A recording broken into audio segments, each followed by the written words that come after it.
4 जून 2024 का दिन भारत के राजनीतिक इतिहास का बेहद अहम दिन रहने वाला है। इस दिन पता लग जाएगा कि देश में अगली सरकार किस पार्टी की आने वाली है। प्रधानमंत्री मोदी क्या एक बार फिर देश के अगले प्रधानमंत्री होंगे या फिर इंडिया गठबंधन का अगला प्रधानमंत्री बनने जा रहा है। 4 जून को सुबह से ही हलचल मचना शुरू हो जाएगी। पार्टियों, उम्मीदवारों, उनके समर्थकों और आम जनता समेत सभी निगाहें इसी चुनावी परिणाम पर टिकी होंगी। सभी बेसब्री से परिणामों का इंतजार कर रहे हैं। कहा जा रहा है कि ये चुनाव परिणाम किसी भी पार्टी की तरफ जा सकते हैं, यानी इस बार चुनाव के नतीजों में एनडीए या इंडिया दोनों में से किसी की भी सरकार बन सकती है। इसलिए इस बार चुनाव परिणामों को लेकर लोगों की जिज्ञासा और अधिक बढ़ गई है। लेकिन अब आप सोच रहे होंगे, चुनाव परिणाम तो ठीक है, लेकिन परिणाम से पहले आखिर ये मतगणना होती कैसे है? तो चलिए आपको आसान भाषा में समझाते हैं। पहले जानते हैं इतिहास में क्या होता था। इतिहास की बात करें तो बैलेट पेपर पर ठप्पा लगता था। उन्हें गिनकर तय होता था कि कौन जीता और कौन हारा। लेकिन अब तो ईवीएम और वीवीपैट नाम की चिड़िया आ गई है। तो सवाल है कि इसमें कैसे काउंटिंग की जाती है, इसमें कितना समय लगता है, काउंटिंग के समय कौन कौन मौजूद रहता है। इसके अलावा और भी कई सवाल आपके मन में कौंध रहे होंगे।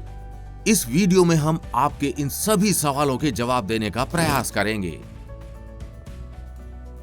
सबसे पहले आपको बताते हैं कि जब सूरज भी सो रहा होता है, उससे पहले ही मतगणना केंद्रों पर हलचल शुरू हो जाती है।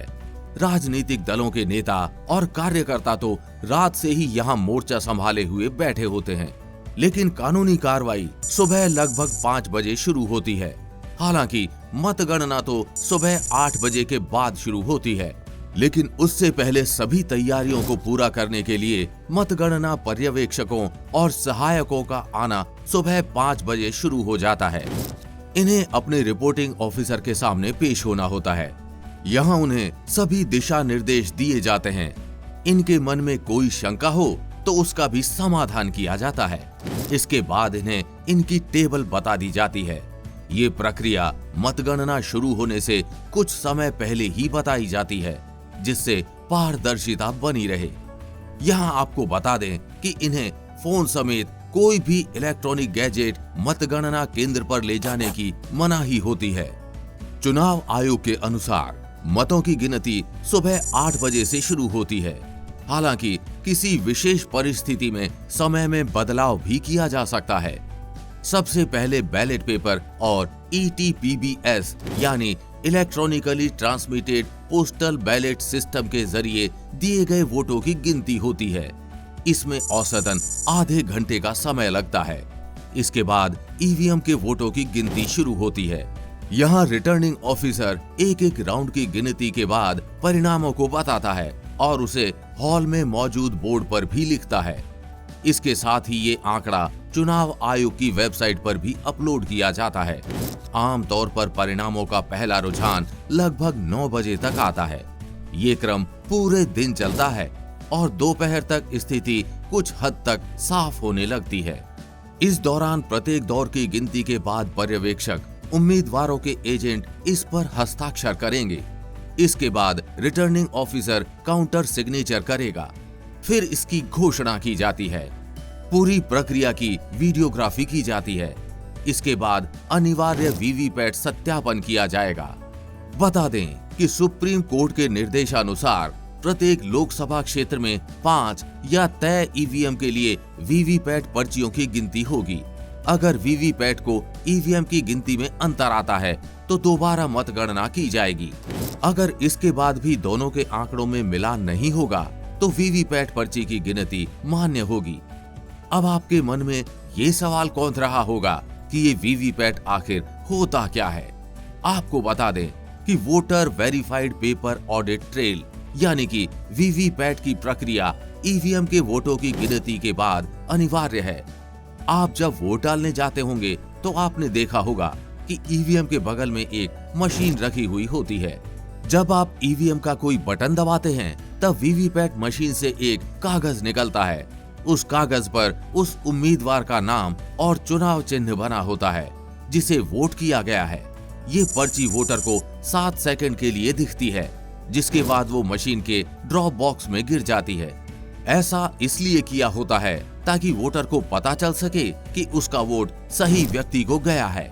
बता दें कि वीवीपैट मशीनों को केवल पोलिंग अधिकारी ही खोल सकता है। हर मतगणना में वीवीपैट की गिनती को सुप्रीम कोर्ट ने अनिवार्य कर दिया है। अगर कोई उम्मीदवार चुनाव के नतीजों से संतुष्ट नहीं है तो वो काउंटिंग के 45 दिनों के भीतर दोबारा मतगणना की मांग कर सकता है। रिकाउंटिंग की मांग उठाने वाले उम्मीदवार के पास जमानत जब्त होने से 6 गुना ज्यादा वोट होना अनिवार्य है। दोबारा मतगणना कराने की अनुमति उस क्षेत्र के डिस्ट्रिक्ट मजिस्ट्रेट डीएम दे सकते हैं। दरअसल चुनाव के समय किसी भी जिले के डीएम उस क्षेत्र के निर्वाचन पदाधिकारी होते हैं। उनके पास ही वोटों की गिनती दोबारा करवाने के लिए आदेश पारित करने का अधिकार होता है। अब आपके मन में सवाल हो सकता है कि रिजल्ट आने के बाद ईवीएम का क्या होता है। तो चलिए वीडियो के अंत में ये भी जान लेते हैं नतीजों की घोषणा होने और विजेता उम्मीदवार को रिटर्निंग ऑफिसर द्वारा जीत का सर्टिफिकेट देने के बाद ईवीएम को फिर से स्ट्रॉन्ग रूम में शिफ्ट कर दिया जाता है।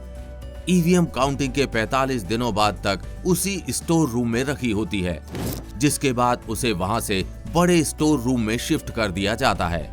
चुनाव आयोग के अनुसार इन ईवीएम में अगले 6 महीने तक डेटा को संभाल के रखा जाता है और इन्हें किसी अन्य चुनाव के लिए उपयोग में भी नहीं लाया जाता है। इसके बाद इनके डेटा को किसी सुरक्षित स्थान पर डंप करके आगे के चुनावों के लिए इस्तेमाल करने लायक बना दिया जाता है। मतगणना को लेकर हमारे द्वारा दी गई ये जानकारी आपको कैसी लगी? नीचे कमेंट बॉक्स में लिखकर बताना बिल्कुल ना भूलें।